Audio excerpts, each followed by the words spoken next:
Marvick. On a personal note, I'm so proud of you because I know for sure, the personal challenges that you've gone through in the course of this program, dealing with a lot of things, right? And I know even the boot camp, you were rarely at the boot camps, but you would tell me, "Oh, Prof, don't worry, I'm watching the videos, and you're doing everything." So this is one guy who, is super busy, to be honest, but at the same time, very, very determined to make it, right? So his busy schedule, the challenges he was going through at that time, right, did not stop him, okay, from staying focused on the goal. And because I short, I could ask Marvin that, but Marvin, so what is it that you do now? Before you came to this program, do you have any IT background? Like, do you have any experience with, with this so-called IT of the thing that people are so scared of? No, not really. Before joining the program, I just read about DevOps and when you're trying to find something to do. I mean, you find an interest. I was interested in IT and tech and all of that, so I just read about it. Until I spoke to a friend who recommended me to you, and then that was it. Yeah.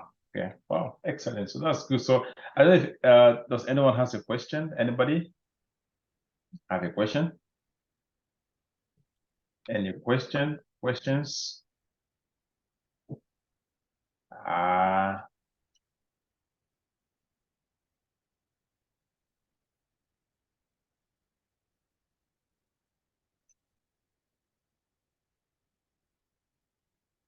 Wow, that's so strange. Mr. Collins, no question? Yes, I have a question. Who is that?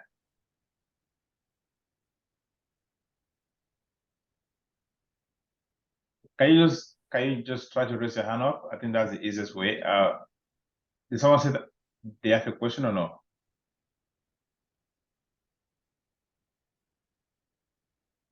Okay, what was your biggest challenge? You mean like during the interview process or during the study process? Anyways, Marvick, you have a question in the chat. It says, what was your biggest challenge? I think this should be during the study, right? I mean, while you were going through the program, what was the biggest challenge? I would say time. Time was my biggest constraint. Like Prof said, I had a very busy schedule and there was a lot that was going on at the time, but we are privileged to have the class recorded every time, so you have access to all those video recordings. So that's what I would do. Once I come back or miss classes, I would just come back to the videos and rewatch them. And the benefit of those videos is that you can pause, you can rewatch 20 times. If you're doing a project and you get stuck, you can come back to the video. So it's there for you. It's like you can attend those classes 15 times if you will. So Yeah, it's the advantage of having those videos. So I think the only challenge I had was time. That's what I would say. But again, you always catch up when you have those videos to come back to. Yes, okay, let's hear from Mohammed.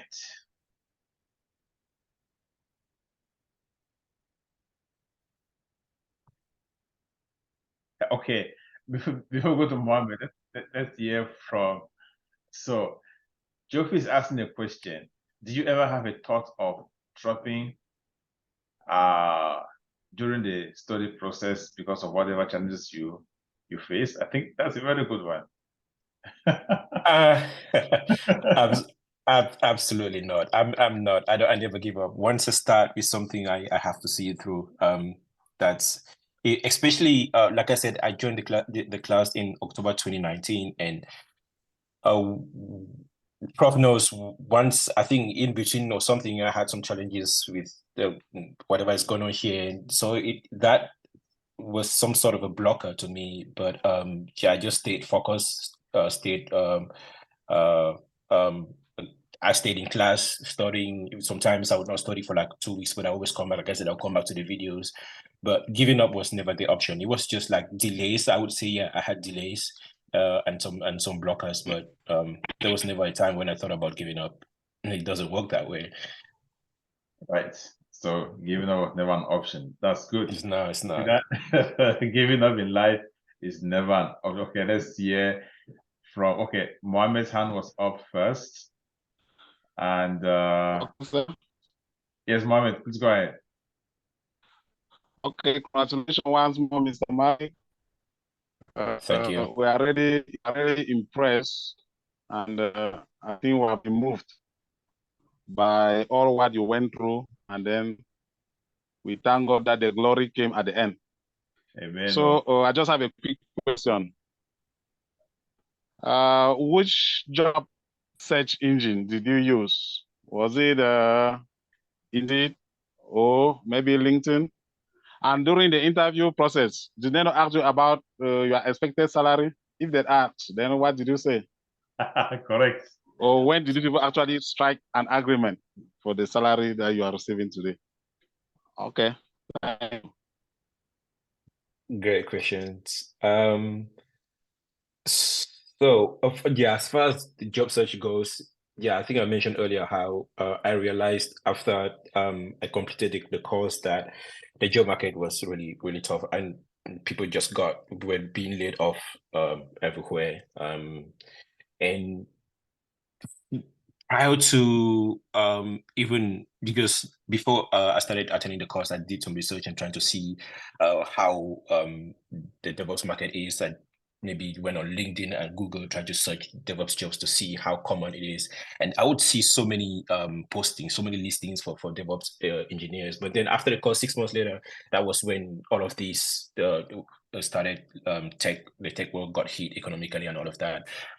So usually you would go to LinkedIn and then you search DevOps engineers and there will be like hundreds of listings. But then after that, I wasn't seeing much. So I just started researching. Like I said, again, you just have to research on your free time, research different job sites, tech job sites and all of that. So I think I had an account on Hired. It's HIRED. Had an account on Built-in. So it's Built and ID, just like LinkedIn. I had an account on LinkedIn, of course. So there was LinkedIn, there was Hired, there was Built-in, and there was there's one more, I forgot what that name was. So I was just looking, because when you're just searching, you're applying on LinkedIn everywhere, every day, and Indeed, you don't get calls and all of that. So you just want to go elsewhere and just search different sites. So you just research, just look for tech job sites, and then you see suggestions and all of that. And you don't just pick up a site and sign up and create an account. So you just have to explore the site on your own, because there's so many phishing sites out there with scams and all of that. So just open the website, go through and see how many job postings they have there, and just click on those companies and see if they are legit. If you see 3 or 4 legit companies, and then you can create a profile on there and go from there. So that the second part of your question, I think you were asking about the pay, how we negotiated the salary. Yeah, once you get a discovery calls with the recruiters, those are one of the questions that they ask. Usually they ask what you're looking for in terms of pay, in terms of environment, why you're leaving your previous or your current job and all of that. So you just have to answer those questions. So I would say, in my experience, I had a 5+ years experience on my resume. So I would want to value that per dollar amount, and just think in my mind, if you have a 5+ years experience, if you're talking about less than 100K a year, it doesn't sound like you're serious. You don't really know what you're talking about. So I want to talk about more than 100K, 110, 115, sometimes 120. But looking at the job market, I don't want to scare people off. So I would just tell them I'm currently making 115 at my current company. So anything from 115 and above, I think I'll be able to settle on that. But I think the recruiter that I spoke to prior to this interview told me that the company's budget for the role was 115, and he would try his best to make sure that they give me, if I go through and they choose to hire me, to make sure that they pay 115, which is the max that the company offers. But behold, once I was done with the interview, and then he reached out to me to tell me that they were excited and they want to offered the role, he told me that they were willing to pay 120 for the role. Wow. So that's part of the testimony as well. Because he told me that he was going to make sure that the company pays me the max, which the max was 115. So at the end of the day, once he said, okay, they were excited and they want to offer you the role and they're willing to offer 120. I was like, okay, that's a big one. Okay. So usually you always negotiate your pay with the recruiters during the interview. The hiring manager doesn't ask you that. All the different stages you go through, the team members don't ask you that. They just yes, they just stick to your experience and all the questions that they have based on the job. Okay, I think we have a lot of questions coming. Someone said, how many interviews did you have before you got hired, and which country are you, and are you working remotely? So there you go. Like I said, I spoke to a couple of recruiters, and one advice I got from somebody even before starting to interview was that never feel depressed or disappointed if recruiters come back to you and tell you that you're not being selected for the next process, or because, like I said, their job is just to go out there, scan the internet for resumes, and then look at who has what on their resume, and then submit to the hiring manager, who has to look at so many different criteria based on what they're looking for to choose who they are going to talk to. It's true. Some interviews, some recruiters actually come to you and ask some technical questions and screen you somewhat before they submit you to the hiring manager. But then the proper interview is when the recruiter tells you. The proper interview starts when the recruiter tells you that. You want to go now? Is that a question? Hold on. Marvick, I'll mute everybody, and then I'm going to unmute you. Give me 1 second. Let's see.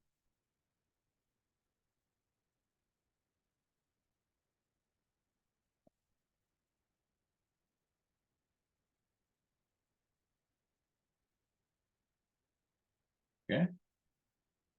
Yeah. So now you can unmute yourself. Okay, so I was saying that the proper interview for me always starts when the recruiter tells you, okay, we have selected you. You're going to be talked to start the interview process, or you're setting up the first interview. If I want to look at it that way, I think this is the one interview that I've had. Yes, I've spoken to, if I think maybe 4 or 5 recruiters or 6, can't really remember, but this is the one interview that I had, and I just went through it, and I got a job. Okay, so last question someone is asking here is, did you have co-hosts like me and Isaac, so we can, okay, that's fine. Oh, sorry. Okay, so somebody was asking, like, do you have any prior IT experience before you got hired? No, I do not. Well, if you say IT, I don't have any prior professional IT experience. Yeah, I have a computer at home. I've had a computer for years, and that's it. But that's not enough for you to have the job of a DevOps engineer. Okay. Yeah. Okay, so is your job on-site or remote? The job is hybrid, Isaac. Okay, and Brian, do you just want to ask a question? Last question, then we have our next testifier.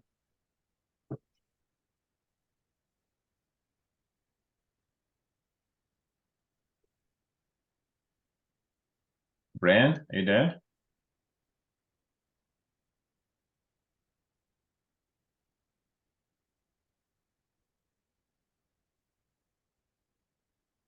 He says he can't unmute himself. Okay. Oh, yeah. Sorry, because of let's see,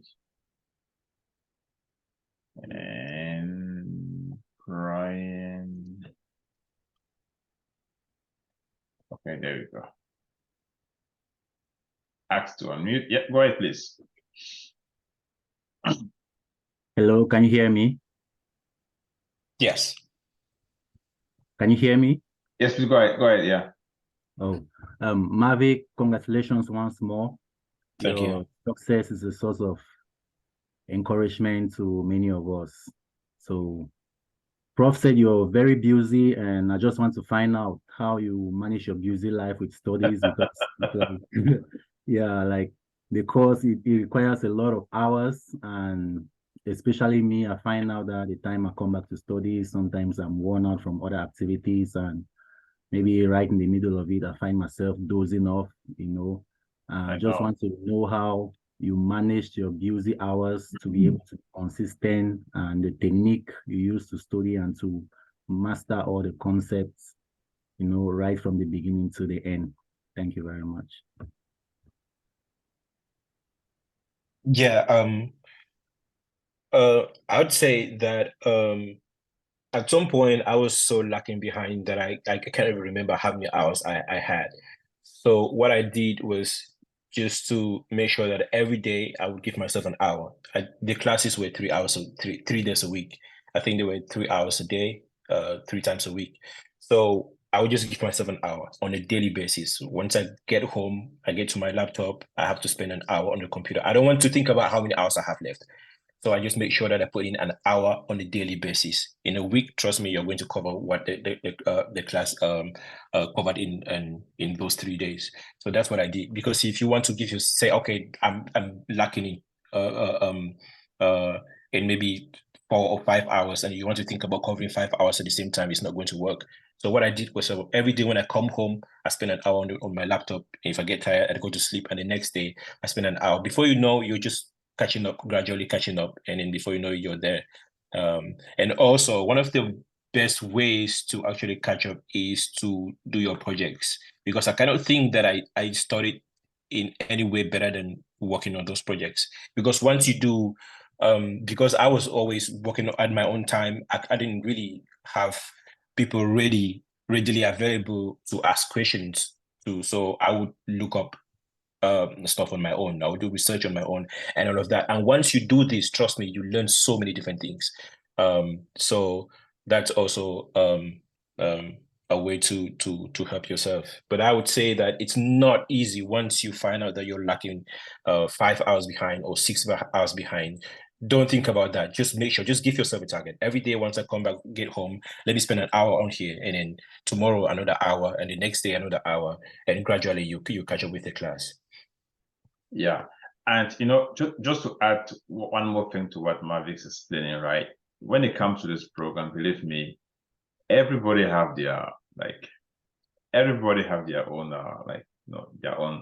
their own pace, right? So you wouldn't want to compare, because if that composer has a very busy work schedule, okay, you just want to just make up your mind, schedule yourself, say, oh, you know what, I'm going to do this every day. I come in, right? This is what I want to be able to do, you know, and all of that. And believe me, it's going to go through. And don't forget that we also have the help desk. But the issue is that someone like Marvick, right? Rarely you see him on the help desk. As a matter of fact, like rarely, because again, he's a very busy guy. But I think what we can learn from him is, you know what, that desire to not give up. So, and there are so many of them. There are so many of them like that in this program. You know, they are registered, but you don't see them in class. But what? They are going through the materials. They are going through the videos. And finally, they're like, you know, they're what I call ghost students. They are actively in the environment, but what you will never really see them in class, but what they are following everything through, right? And then the days that they have time, you see them coming. So, I mean, that is the beauty of, you know, what is coming in today in the market with the advent of remote learning, remote work, okay, you know, and all of that. So I think I'll answer some of these other questions. Someone mentioned here like, oh, so what are the job prospects for Africa? Now, the only way to answer this question for you, Mr. Joachim, is how about you just do a quick Google search, like DevOps jobs in Africa, right?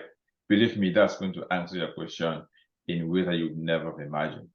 If you look at just Nigeria, Lagos, for example, right? I think I was speaking to one guy yesterday who was joining our next session, and what he was telling me, he wants to take the program to perfect his skills. Why? Because he's already doing some DevOps kind of task in his current role. So when it comes to the way tech is migrating, right, Africa is becoming, a hotspot. Why? Because one, we have companies in Africa that are partnering with companies, outside. Two, we have what? We have multinationals coming into Africa. Three, right? Remote work, freelancing. It is more cheaper, I'll tell you now. The reason why most of us here in America and Canada are beginning to find it difficult to have tech jobs now is because when a company like HP, for example, right? Oh, okay, I have to hire this guy and pay him $130. But if I hire that guy in India, right, I'm going to pay him 60, right? And the guy in India is going to be super happy. Why? Because 60,000 US dollars for India is big money, right? So they say, no, okay, let's just please the government here. Let's hire 20%, okay, in the US and hire 80% outside of US. So that is the future of the job market. That's the future of tech. You know what I'm saying? Companies want to save money, okay? And companies want to move to places where they can get level and get good quality level for what? For cheaper rate. And that's why if you go on popular freelancing website, you see a lot of jobs open worldwide. And don't worry, Joachim, once we get to those levels, right, you're going to see. So we handle a lot about this job prospects and all of that, okay, when we get to boot camp. So it's something that we have a whole lot of, program for that. So, yeah, so I think we're going to give a chance to our next testifier. I know, Felix, you had a question. Let's see if okay, one more. Did you get anything training, like when you get hired, or do you consider aside from the way no, okay. So he's still going through the what they call background checks. Okay. See, tech is so you get hired, that's the first process. So wait, is it no. So you get an offer. So hired is when they have what? They are finally giving you your company credit and everything. So what you have now is an employment offer. Then what? They do their background checks. Background checks will include what? It will include, maybe depending on the company and its security clearance levels, what they want to do, criminal background check is a must. The must do, because of course what you're going to get access into sensitive infrastructure, right? So what? Doing that background, they will check that. They may check your education, right? If the companies so have the time and the resources, they will check that. And and then of course they're going to check they will call your previous employer. In this case, what they want to speak with us here in Canada. Or do you know Marvick? How long has he worked with you guys? How good is he? How good is he on people's skills? How good is he on troubleshooting? Every time I'm saying all of that, so that is the final stage. Okay, when they finally reach your employer, and that's when you get hired. And then of course you get onboarded. So the training you're talking about, Brian, is what we call onboarding. Okay. And somebody's asking, how do I get started? Okay, I'll share a form in the chat just now. Okay, all you have to do is to just fill the form. I think Isaac will drop the form. All right, it's a link. Just click on that link and we'll just enter your name there and everything, and what we are going to be in touch with you to see how to get you started. Eric Kwaku Nyame. I don't know if I pronounced her name right. Okay, let's hear from our next testifier. I guess the ladies in the house, they're going to be here. Okay, so we're going to hear from Joyce, right? She too went through the program. She's been working now for the past, okay, I think Felix has a question. Let's be fair. One last question. Felix, go ahead, please. I'm going to allow your mic. Yeah, you can unmute. Thank you. Thank you, sir. Thank you for the opportunity. And Marvick, congratulations once again. I joined a few minutes late, so I don't know if this question has been answered. If at all you've answered it, I apologize. I just want to ask, I can testify to the good job this training has been doing and Prof has been doing, but I just want to ask, did you, or how much external material did you employ, did you use, apart from what you were being given in the class? How much external, how much work did you do on your own if you just want to give me just a brief of it, what did you do apart from what you have been trained in the class? Or do you just believe whatever we're given in the class is almost 70-80% okay to go? Yeah, great question. Like I said earlier, once I started looking at job descriptions on LinkedIn and all those job boards, I would see names of tools that I'm not very familiar with, and I would look them up. And what I find out is that there are alternatives to tools that we have been taught. And again, what I found during the interview, and which also tied to what Prof used to tell us, was that you actually do not have to know how to use all these tools. Trust me, if somebody walks into your house and then tell you that they can answer all the questions you have in life, then that's very suspicious. So sometimes it's very okay. I think one of the questions they asked me that I didn't know the answer to, and I told them no confidently, was when they asked me, I think the question was to what command do I type if I want to open a Docker container to update? Yeah, if I want to update a Docker container. Yeah, I think was the question. Yeah, it was. Yeah, that's Docker exec, right? I think so. No, it wasn't Docker exec. It was so it's like you deploy a Docker container, and then you want to interact with the Docker container. Yeah. So I just I looked at him and I was like, no, I'm sorry, I don't know that I haven't. Yeah. He just said, no, it's okay. Because you answer all other questions. The thing is that you have to make sure that you, like I said, with the material we have, trust me, will cover even up to 90% of the questions they're going to ask you, because it's it touches almost everything, and then maybe one or two questions that they ask you would be things that you can confidently tell them that you don't know about. So when I was studying aside, I think it was just for me to try to maybe look up a few things that I was seeing on the internet that I was not familiar with, and also just to get a feel of what interviews are, because like I said, I don't have so many other interviews prior to this one, so I just wanted to have a feel of what the interview process is. And my interview was on site as well, so I just wanted to just understand how all of these work. So it wasn't so much as trying to study something different, because all those tools they are here, from CI/CD tools to automation and tools and all of that, and maybe source code management platforms. They are all the same. I hope that answers the question. Great. Okay, I think that's good. Thank you so much to answer the questions of these great engineers. The fact is, and the honest truth is that, even in the medical field, right, there will always be that pressure on jobs. But the fact is that anybody who have gone to medical school knows for sure that, what, it may take time, but I'm going to get it. And the secret in this, right, is just like, for example, now, the students that are in class 21 now, like Felix, right, if they have a chance to speak with a hiring manager, because that's where the challenge is, right? If they can just hear you talk, I know what I'm saying, the rest is history.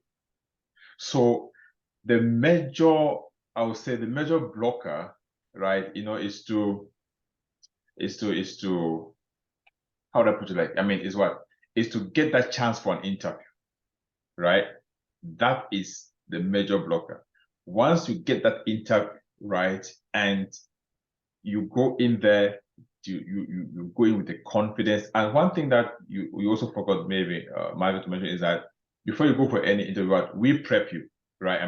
We sit down with you. Oh yes. I know what I'm saying. So what? You don't just go for an interview on your own. No, forget that will never happen in Lion Tech, right? So we are tracking you as you go for your interview, making sure that you are confident. Okay, we are telling you, okay, but this is how you're going to, start your introductions. This is the way you're going to introduce your projects. So there is a lot that we do, right, in as much as your interview is concerned. So it's not just, okay, go now. That doesn't happen here. So you have that 100% support. Okay, don't go away, please. We have 30 more minutes to go, and let's hear from Joyce. Joyce,